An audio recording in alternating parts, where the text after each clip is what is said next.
How'd you get to school this morning? I got here on the bus this morning. I took ETS. I took public transit, of course. I took the LRT this morning. It sounds so simple, right? Well, let's see how simple it is for all Edmontonians.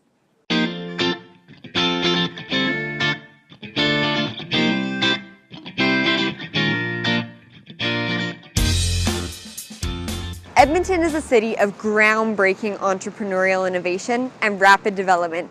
We can feel the excitement right here with the historic Mercer building housing Startup Edmonton and the arena rapidly growing behind us. Edmonton is a city of greatness. However, not everyone is experiencing this development and innovation. Not everyone is feeling great in Edmonton. Edmonton is not great for everyone. In 2015, the Edmonton Social Planning Council found that 1 in 8 Edmontonians experience poverty daily, while 1 in 5 children live in a poor family. Unfortunately, a poor quality of life due to poverty is the reality of many Edmontonians. According to the World Health Organization, the disease, death, and poor quality of life are largely due to the conditions of which people are born, grown, live, work, and age. This holistic concept of health is called the social determinants of health. Every aspect of government, therefore, has the potential to affect health and health equality. Finance, education, housing, employment, and transport. Due to the unaffordability of Edmonton's public transit, many people can't access essential services like schools, grocery stores, and hospitals. It also affects people's ability to get to work, which prevents them from earning a living income. Remember when you told us how simple it was to get to school this morning? Well, using public transit isn't that simple for everyone, and it's causing vulnerable Edmontonians to stay poor. We wanted to find out more about how poor access to public transportation is related to poverty, the challenges faced by Edmontonians, and why this is such a pressing issue for our city. In March 2014, Mayor Don Iveson announced the launch of the End Poverty Edmonton strategy to create a plan to eliminate poverty in 1 generation. Realizing the importance to include youth voices in the conversation, the John Humphrey Centre for Peace and Human Rights, partnering with the Young, Diverse and Proud, created the Youth Action Project. This project brought together a team of young Edmontonians to provide direct input into End Poverty Edmonton. One of their recommendations directly looks at the relationship between current barriers to transit and the criminalization of poverty. In order to get a better understanding, we met with Megan, the coordinator of the Youth Action Project, and Stephanie, a youth who took part in the program. This impacts people getting to work, people getting to school. Are there any other ways that transit impacts people's lives? Yeah, I mean, there's just, whether it's work or school, whether it's connecting with your community, a lot of people feel isolated. If you live in Mill Woods, I remember for myself, like as a young single mother, I was living out in Mill Woods and I had to somehow get into, my community, and my supports were in kind of near Wet Ave and near downtown. And if I didn't have the money, then I would sometimes walk from Mill Woods, in the winter with my baby in a carriage.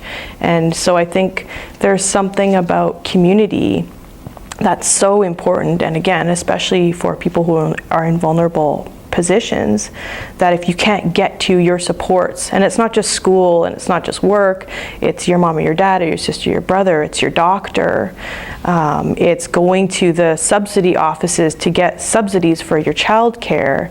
It's just, the list goes on. There's so many ways in which being able to get from A to B, I see as kind of a fundamental human right. Meet Colleen. Colleen is a single parent to 3 children under the age of 12. Colleen is living on a single income and is part of the 12% working poor population of Edmonton. This population works full-time to meet ends meet. In order for Colleen to make it to her place of employment, she must first take the 2 younger children to daycare and the oldest to primary school using public transportation. This is in the opposite direction of her workplace. Like Colleen, many of Edmonton's low-income residents rely on public transit and are challenged in their ability to affordably get to and from places of employment and access services. So it sounds like there's some clear barriers affecting people from affording transit. Could you describe these barriers that are not allowing people to access transit services? Sure. I mean, I think the number one barrier is money.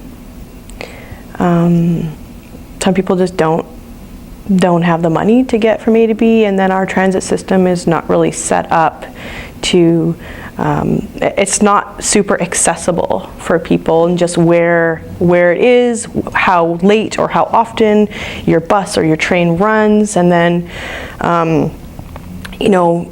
sometimes we have quite a bit of sprawl in the city, so sometimes when you're getting from your house to your job or to your friends or a safe place or school or what have you, then you're stuck and you don't have a way home.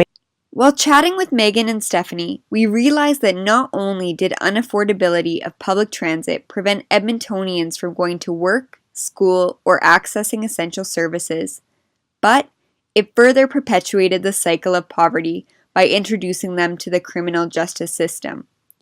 Vulnerable Edmontonians who aren't able to pay for transit fares are being criminalized for being poor through bylaw tickets. If you hop the train and you got a ticket, you probably hopped the train and didn't pay your fare because you couldn't afford to in the first place. So if I then give you a $250 ticket, we're just compounding the problem. I think that the way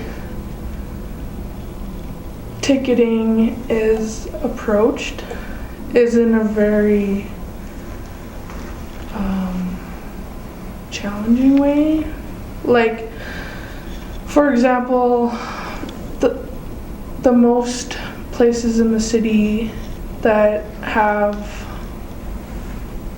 passes checked are between Coliseum and Central Station on the LRT, and those are where the most vulnerable people are trying to access the train to get to where they need to be. Access services for vulnerable people downtown, they're all downtown, and getting there is not always simple, After hearing from Megan and Stephanie, we couldn't help but wonder what's being done facing the issues of poverty and transportation. We know that transportation falls under municipal jurisdiction, so we decided to go straight to the source to find out more.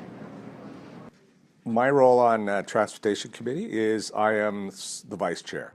I received an email this week from a young man, Indigenous man, who went to pay off or look after fines, transit fines, and ended up at the remand center getting stripped down before being put into his orange coveralls.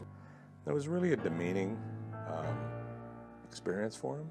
It just seemed absolutely way out of proportion to the act. And it was clearly a case of a kid being, it's criminalizing poverty.